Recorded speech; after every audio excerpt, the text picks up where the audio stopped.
Darren Bridger, you are the author of an upcoming book called Neuro Design. So what inspired you to write Neuro Design? Well, I've been working in this field that's usually called neuromarketing or consumer neuroscience for about 15 or so years now. And what I've been doing is running research projects that help clients understand how people are responding to imagery. So it could be, for example, posters or packaging or new product designs, that kind of thing. And the methods that I've been using have, I suppose the common feature is they don't require that we ask people to consciously report how they're reacting to an image. So there's a number of different measures that you could say relate more to people's subconscious responses to imagery, but they certainly get around the limitations of asking people to consciously verbalize how they respond to imagery. And during that time, we found that what clients really want is insights. It's the kind of the ultimate end product of the research process is to gain new insights into how their customers are responding or reacting to images. And we collected a number of what we began calling neuro best practices, which were design rules, if you like, or design considerations that have come from our own work and have come from the world of academic neuroscience and psychology.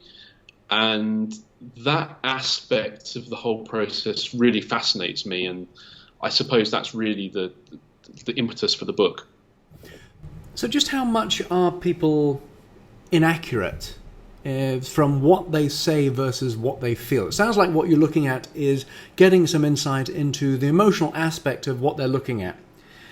How often do they have an inconsistency from what they say, they think they feel, and the feedback that gives you some insight on the effectiveness of the advertising versus what you see, what you are able to measure via neurodesign, via neuroaesthetics? I think it's fair to say that one of the things that psychology, one of the most surprising and interesting things that psychology has learned in the last 10 or 20 years is that we are very often unaware of our own motivations or the things that are driving our own behavior. That's problem one. Problem two is that when we're unaware of what it might be that's driving our behavior, we don't like or tend to say, sorry, I don't know. I don't know why I bought this, or I don't know why I like this. We will confabulate a response. So it's more common for us, it's more comfortable for us to just think of some kind of rationalization about why we did what we did. So that's that kind of double problem of things outside of our awareness influencing our behavior, and then us not even being aware of that or being able to report that is the core of the problem around asking people questions. Then on top of that, there are a number of more specific problems. For example, if I want to understand how you're looking at something, how you're looking at some packaging or a poster, I might like to know exactly where your eyes are flitting around that design. And that's something that's very hard to just ask you about. So eye tracking is a very early technology that's been around for over 100 years, actually, in its more primitive forms. So eye tracking is a very commonly used neuromarketing technique.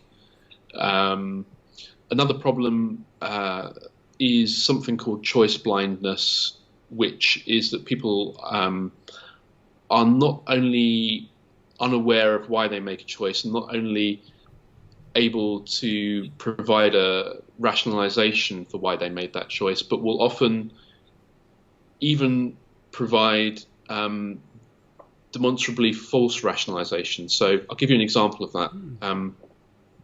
There was a study where the experimenters set up a stall in a supermarket offering samples of jam. And as people came along and they took some different samples of jam, they were asked which they preferred. And they chose one of them, and then the experimenter very cleverly had a double-ended jar so that it would open in the top or the bottom. And when the member of the public walking around the supermarket had decided which jam they preferred, the experimenter said, "I'd like you just to have another taste of the jam," but gave them the opposite end of the jar, which was a completely different jam. Most people in the study didn't even notice that the taste had changed and were still able to justify why it was their favourite taste. That's a funny example of something called choice blindness, from the world of psychology at least.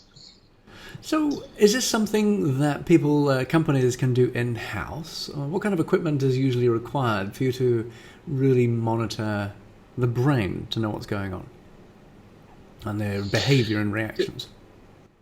In the early days, it was more or less all about fMRI and EEG. So fMRI is one of those big chamber-like devices that you see in hospitals if you've broken your leg or had some kind of brain injury at some point. You might have been in one of those, and they're very good at pinpointing exactly where in the brain activity is occurring.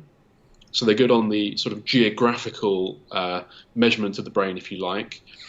They're not quite so good at linking that in to second-by-second responses. So, for example, if you wanted to study a TV ad and you wanted second-by-second measurements, they're not quite so good for that. Whereas EEG has the kind of opposite profile. So EEG are the sensors, a cap of sensors that you place on someone's head, and you're able to measure the rhythms of electrical activity that are occurring. That's not quite so good at pinpointing where activity is occurring in the brain, but it's very good in terms of time resolution, so you can really pinpoint in terms of time. So those are the two tools in the beginning. Things have moved on a lot more in the last few years. There are a whole range of techniques that can now be done online, so that you don't even need to invest in your own equipment. So things, for example, like online eye tracking through people's webcams, facial action coding, which is the automatic categorization of facial expressions of emotion, can also be done via webcam. And there's a branch of, I suppose you could call them psychometric measures, called implicit response measures, which are based on pairing up of stimuli very rapidly. So I might show you an image, then a word, and you're asked to categorize the word as quickly as you can, so whether it's a positive or a negative word, let's say. And it's based on something called a priming effect. So if I show you a negative image, a scary spider, let's say, and then I show you immediately after a positive word, you will be slower to rate that word as positive because your brain has become kind of slightly confused in the moment. There's a disconnect between the two things you've just seen. Whereas if I showed you a picture of a beautiful beach, let's say, and then you had to categorize the positive word, you would be sped up in your categorization of the word. It's a little bit messy to explain, but hopefully you get the idea. And the key measure there is reaction speed. So those tests measure reaction speeds down to milliseconds, and it allows you to measure the degree of connection between two things. So in a real commercial test, you're not testing pictures of spiders and beaches, but you're testing which of these possible new posters or pack designs do people feel most positive about, or communicate any number of different qualities that you might want to communicate. This sounds really core. I mean, if I think about this, why would anybody run advertising without testing it first? I mean, we're constantly in the internet dating industry, for example, we're always doing A/B testing and looking which is best. But this sounds even more primary to that. I mean, you should actually be looking at or really looking for signs that someone's reacting negatively towards a piece of advertising. I mean, But it sounds like that this is really lab-based, that it's really small audience-based. How do you actually get a larger group to test? I mean, without breaking the bank. Well, those last three techniques that I described are all possible to run online. So you have, as with traditional research, you would have a recruiter who would have an online panel, and you tell them the types of people that you're interested in. Maybe they're a particular age or gender, the people that have bought products within your category in the last 6 months, or whatever it might be. And you simply set the study up online. It's all software based. You run through several hundred people that have been recruited online. They do the test in their own home on their own computer. So it's really taken out of the lab. It's not a problem to get good sample sizes. And in that sense, it's a bit like any other research technique that's used online in the market research world. Who are the providers that you recommend? If somebody wants to test a number of advertisements, where should they start? The whole raison d'etre of the company that I work for is that we're independent consultants. So what we do is that we, whenever a client comes to us with a research question, we go out there and find we pick the most appropriate measure or measures and find the best providers. And I wouldn't like to call out any specific names of providers, but I could say a few things about considerations that you might like to think about if you're picking a provider. So I would first be aware that not every methodology is necessarily suitable for every research question that you might have. So you would really want to make sure that you're picking the right methodology for your research question and not just force-fitting a methodology. Secondly, you could ask the provider for examples of their database, because one of the important things is that when you get the results from your study, you might want to see some benchmarks from a database so you can compare them to previous studies and have a sense for what those numbers mean. You can also check with the supplier whether they provide any consultancy, so whether they help you to understand and interpret the results from the study. Gotcha. So those would be the key things I would say. And say if, so for example, I mainly work with the internet dating industry, and we've got, say if there's a half a dozen advertisements that are being considered for a rollout of a new dating app. What methodology would you recommend for a baseline test of the advertisements to make sure that they're going to be somewhat effective and not turn people off? What sort of costs would you be looking at to test those at some level to make sure that they're, going to be effective? Well, first, I would probably ask you more specifically, what is your aim with the ad? So, for example, do you know whether there are specific qualities that you want to communicate with the ad? What would success look like? Is it simply that you want to emotionally engage people with the ad? Or do you want to grab attention? Are you placing the ads in places where you think it's a very competitive environment in terms of attention? The key reaction would be a direct response, actually. The dating industry doesn't tend towards branding exposure, more towards actual click-throughs and registrations. So the ideal response would be a warm, emotional, and, getting people to click through and actually start looking and motivated to use a dating site. So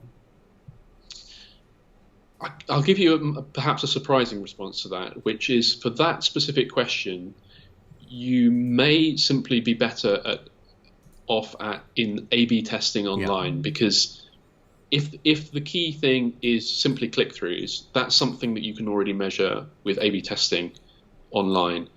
Now, you could also you could run neuro studies in terms of understanding better what the drivers of click-throughs are, because it's one thing to do an A/B test and to measure the click-throughs, but you haven't necessarily learned what it is about the image that is engaging people, or maybe there's a difference between some of the people that click through and sign up and some that don't, so you might want to understand what the drivers are. So you could, if you like, bolt on a neuro study to your A/B testing online to see what correlates up with the click-throughs. And I mean, if you were interested in attention, you could look at eye tracking. If these were ads that were going on, Facebook or a website that is a very competitive environment in terms of attention, you could play around with colors and shapes and that kind of thing to improve the ability of the ad to actually grab eyeballs, if you like. If you were then interested in what qualities or what things am I communicating with this ad that is triggering people to click through to the ad, so that next time when I come to brief my designers, I'll have a much better, a more intelligent, more focused brief in terms of getting an ad that I know is going to, or a range of options that I know are going to be better performers. Then you could use something like implicit response technique. So you could create a list of words that you would really hope that your ad is evoking. So they might be feelings, or they might be more functional benefits like value for money, let's say, and you could test those with implicit response, and that's a very common application of that. In terms of costs, you could run an eye tracking study for maybe it very much depends on the number of images you have and the details of who you want to recruit in and all those little variables, but anything from let's say $1,000 to a few $1,000s. Implicit response measures might be a little bit more than that, so you might be looking at more like $6,000 as a starting price. Great. Where do you think the field of neurodesign is going over the next 2 years? What has you enthusiastic about the field? I think, as with everything, I think software is slowly taking over the world, and every industry that software is being applied to is disrupting that industry and creating new ways of doing things.